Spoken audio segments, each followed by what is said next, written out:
I think what really struck a chord for me with what you were saying about you cannot mentally maintain control of these things.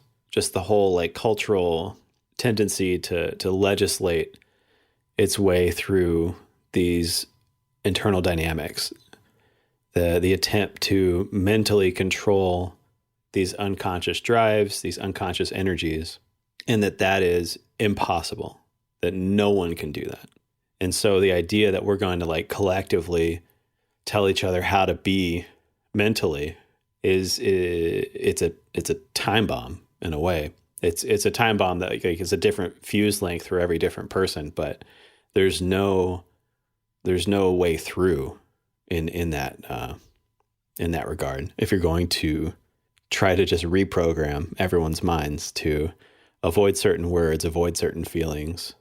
Again, it's the idea that like this tiny part, this tiny thing, this tiny construction in your mind is going to like control all of this, is going to like legislate and dominate this entire body of all this collection of bodies of energies. Right. Is absurd. Exactly.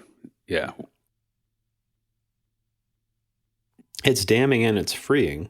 Something you see when you realize the power of the physical body and of the subtle body and of all of these different aspects of yourself is that it's taking the load off of what you think is in control. Yeah. And like it's an exhausting thing to even think about, that like why did I ever think that like my mind had to figure out how to ride a bike? Like my mind doesn't even have feet. Like what's that? How's that gonna go? Yeah. And then to tell your mind, well, your mind also needs to account for the fact that like, you know, you have biases, you know, your mind needs to account for the fact, well, it's like, that's not just a mental exercise. It's not just a mental construction for how the way you are interacting with people in the world. Like you said, like you're going to take all these structures in your mind, you're going to go out and relate to someone. And if their structures and their experience doesn't line up with all of your compensations, then it's going to shut it down. You know, it's going to be like, well, I can't relate to this person because it doesn't match how I compensate for all the shit I have to deal with. Instead of acknowledging that, like plugging in to how you're both feeling and wrestling with it mentally together over the fact that you have this shared experience, or wrestling with it psychically together, this shared experience that you have. Yeah. So it all feels like potentially productive instead of just the cycle, of bogus explanations for how you feel that don't address like what's actually going on. If that mental conceptual apparatus isn't going to be the regulator or, you know, the controlling mechanism, or it's like, well, then what is? And then, okay, well, there's a bunch of stuff, right? We could talk about, well, your chakras. Like your first chakra is supposed to do a bunch of metabolizing and organizing of energies before those energies move up into the second chakra, before they move up into the third chakra. And so I use the analogy, it's like the digestive system. It's like you got to chew a bunch of the stuff you put in your mouth before it's supposed to go into your esophagus, before it's supposed to go into your stomach, before it's supposed to go into your intestines. And energetically, we have these systems that are supposed to metabolize energy. And what we have happening societally is that the structures that were supposed to be built that are in the mind, that are associated with the first chakra, for example, don't get built. So the aggression, for example, first chakra, primal physical aggression, that ideally gets harnessed, organized, validated, and then the associated structure in the mind that can deal with that doesn't get formed, doesn't develop. And so the result is anxiety, because the person's system can't ground itself. It can't handle the charge, but the charge shouldn't just be allowed to go right through, right? It's supposed to do a thing. And when you don't have that, for example, at the first chakra, the energies go right on through, and now the system's overwhelmed by it. The mind's overwhelmed by it, and that's what anxiety is. And it's like you can't just, it's like you've got to go back down to the first chakra and get the first chakra doing what it's supposed to. But the mind, the first chakra experience is not going to be heart chakra experience. It's not going to be loving kindness. It's not going to be politeness. It's not going to be, I mean, the first chakra is kill or be killed. Right. The first chakra isn't capable. You know, it's like if you removed everything except the brainstem in someone's brain, it's like they aren't going to be conscientious, compassionate, politically correct in their functioning. And so this idea with psychotherapy in general was, okay, look, this taboo, scary, uncivilized stuff that can surface in our mind, instead of just feeling ashamed of it, instead of just demonizing it, instead of just trying to deny it, we got to look at it and somehow come to terms with that's in there, and we gotta harness it and organize it in our system, which is very confusing if you're just going to try to take this unilateral mental perspective on it. You have to be able to shift into this developmental, multi-leveled, multi-dimensional model for the psyche and recognize that it is what it is at each level. You just had a really good summary of anxiety there that I think we could come back to at some point. Anxiety is a system overwhelm when facing energy that can't be metabolized. Yeah. Like anxiety is a disorder at this point. And it's an epidemic. Yeah. I think it's accepted as permanent. Mm-hmm. Like as soon as something's labeled a disorder, you know, then it's medicated until the finish line of death, right? Yeah. And it's real, like you're saying, like these energies are really powerful and really overwhelming. And if you can't process it, it's a real state of overwhelm, and it's a real state of just flight. Yeah. It disorganizes you, it destabilizes you. Yeah. If it's severe enough, it throws you into a psychotic break, right? So the idea of a paranoid schizoid state, or a destabilizing into whether it's full-blown schizophrenia or whether it's a temporary psychotic break, it's that, okay, there's these experiences happening, but you're not able to organize it into what we would call a healthy organization. Right. But the mechanisms by which it gets organized, a lot more mechanisms than just the mental conceptual. That mechanism, it just can't do it all. But and it's analogous to, again, this idea of, if you take a system like a garden, it's like, all right, there's stuff you got to do if you're gonna, whatever particular kind of garden you're trying to grow or whatever the goal is, right? But it's like, okay, but if I want to, it's like, well, maybe you need to like weed that garden, right? You got to pull certain weeds out. And it's like, but I don't want to harm any plants. So, it's like, well, forget it then. You know what I mean? Like you have to commit some violence on some of those weeds, But so, I mean, and there's a difference between the outward manifestations of how we actually need to behave for chakra stuff sometimes, which is different than you're going to feel and be motivated by first chakra stuff that you shouldn't behave, but that you need to be okay with feeling it sometimes. Yeah, but that's the thing, is like, it's not even valid to feel it.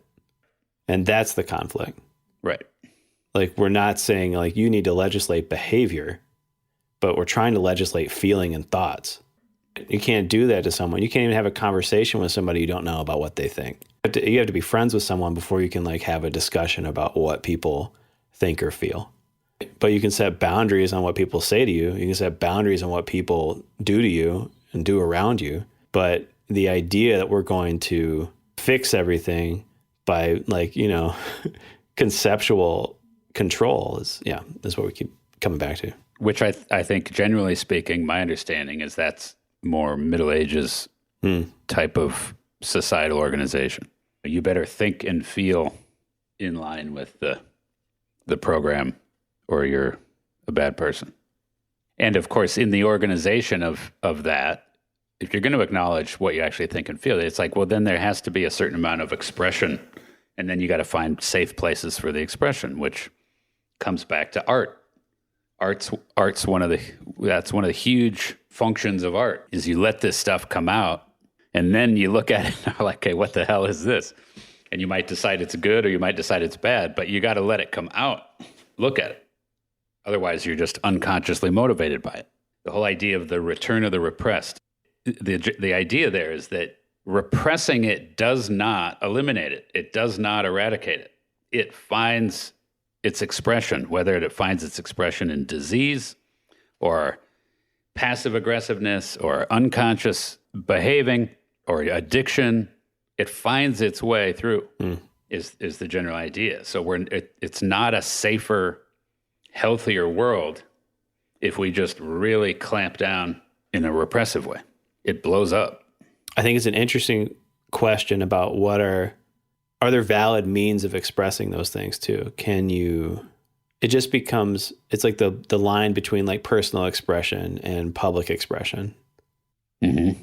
Right. And like the ways in which public expression is easier than it's ever been before, and the ramifications of that. Because what you're talking about, I think, on one level is always a valid personal process, but the idea of sharing a visual or artistic or written expression of something that was unconscious that's becoming conscious, an energy that you maybe can't regulate, maybe can't metabolize, expressing that outwardly when thousands of people do that together and like storm the Capitol building, right?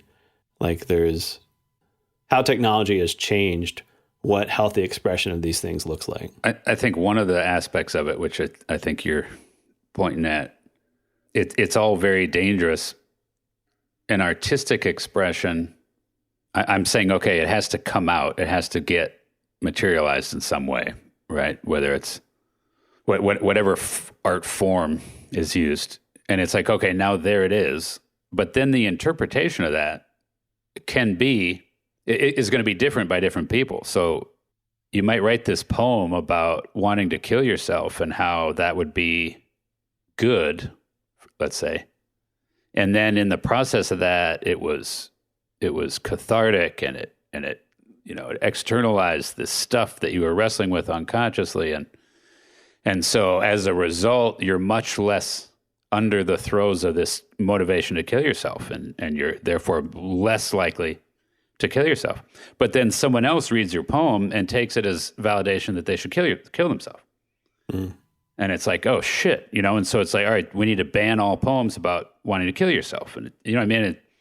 That kind of thing goes on all the time as far as, okay, how much do we need to regulate and control the expression of things that aren't what we would call healthy, let's just say. Yeah, what do you do? Because we want free speech, and we want freedom of expression, and we want, freedom in art. But then when a certain energy, a certain motive, a certain thing starts becoming too popular or too pervasive or too influential, and it's like, okay, whoa, wait a minute. Like who decides and how do we curb that and get it under control, right? And obviously that's culture is constantly having to try to deal with it. And that thing of, okay, to what extent, like if you take Tarantino movies, it's like, have Tarantino movies had a positive or negative impact on society? And it's like, well, that's not so easy to measure, obviously. And I would say, but what does seem obvious is some humans have benefited from Tarantino movies, and some have gone the other way. Tarantino's benefited. Right, he has benefited.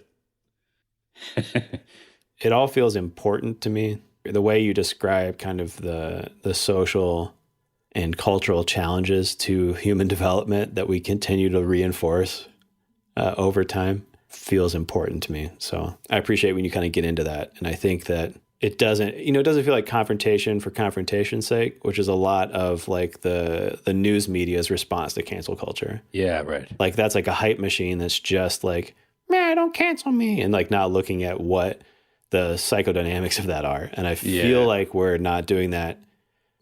What I've learned from your perspective on it, I've found valuable just in not taking the bullshit that people say on TV at its, at surface value, not like letting my own confirmation bias guide my political understanding, and just that every single one of us is bringing our own personal structures to whatever the hell we're doing each day. And if one of us gets on TV and says something, there's all of that shit going on behind it, in addition to whatever the meta narrative is or whatever the corporate narrative is, or anyway. So I just feel like seeing the dimensions of yourself, like, just gives you perspective on what's going on around you and gives you distance from it in a way that, like, to me is the only way through the shit we're in right now. I appreciate when you talk about that stuff. So I don't know if other people do, but we'll find out. It comes back to the fact that, like, you can't drag anyone to enlightenment, and you just have to learn about yourself, and that's going to make the world a better place. But in addition to that, I think because we have so much broadcasted to us all the time, developing your own filters is a huge part of this process that you're teaching. Right. Which we don't even, like, we get into it to an extent. Like, I like what you said today about plugging in versus unplugging. I think that's a super important thing once you figure out what the hell plugging in is. It's like, you can stop it too. Like that's a skill for sure. If you want to learn more about the Dimension Approach, please visit dimensionapproach.com.